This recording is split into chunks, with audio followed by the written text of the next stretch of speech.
Order! Order! You are an incorrigible delinquent at times. Behave yourself, man!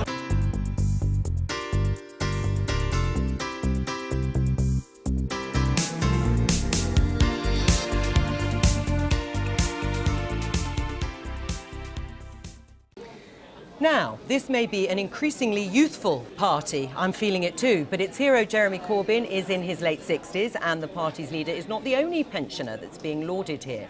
Also inspiring the faithful is the octogenarian award-winning filmmaker Ken Loach, who has become the Labour's in-house filmmaker. I want to thank Ken. Here he is. I want to thank him for his life of dedication to social justice.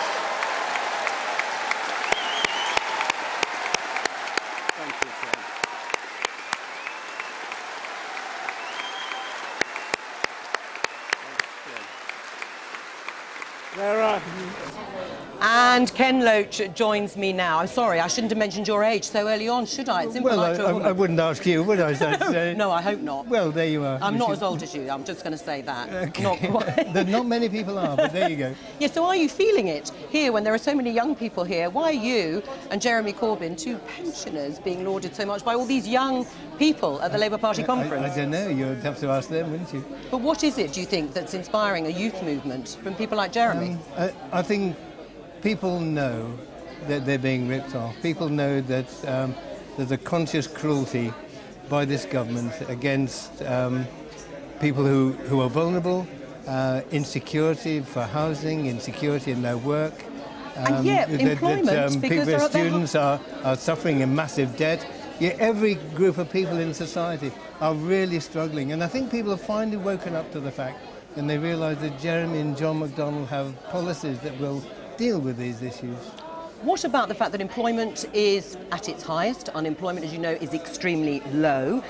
There aren't dole queues out there that young people can look at and think, well, gosh, thank God that's not me. Isn't that something to be celebrated? How many working poor do we have? You tell me. How many living in poverty? 7 million. How many food parcels were given out through charities last year? Do you know? No. 1 million or more. 500,000 children didn't eat unless they got food parcels from a charity handout. Are you happy with that? Well, and no? people aren't happy with that, but do you think you should also be celebrating record employment? Well, what kind of employment? A lot of jobs are massively insecure. The gig economy, as they call it, means workers at labour is turned on and off like a tap.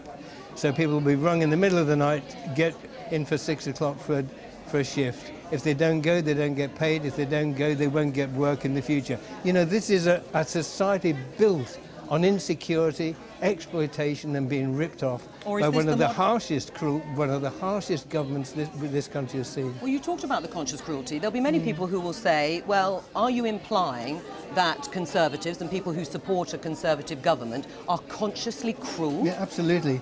I mean, you know the minds of all those people that vote for the government? I know what they've done. I know what the government has done. I'm not saying the people who vote for them, maybe they don't know. Maybe they read the Daily Mail by mistake.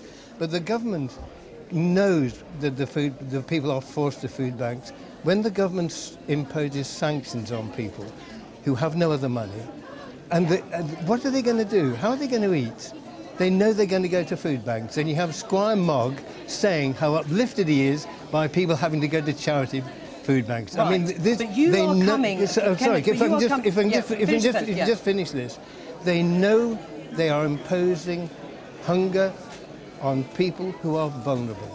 If that's not conscious cruelty, then you tell me another word for it. Right, but you do come from a particular perspective that you would expect. Well, everybody does, well, even of course. you. Well, yes, even, that's true. Even but I have BBC to show impartiality on these shows. Well, we'll get into that on another occasion. Okay, but, you know, you do, and your films take a certain line and a certain perspective. It isn't in the round. I mean, you have given those examples of food banks, people struggling, the welfare state, but you accept that the welfare state also helps millions of people.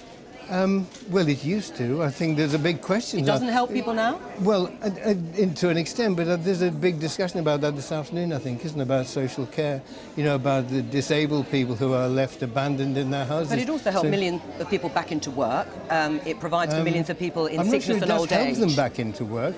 It maybe chastises them. It maybe makes them suffer for their unemployment.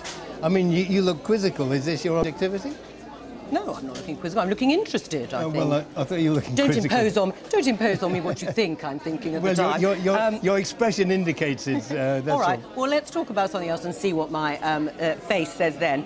A rule change being debated today about discrimination. Do you think that's necessary, that rule change, for the Labour Party to say that it is against discrimination between party members on sexism, on racism, on anti-Semitism, Islamophobia?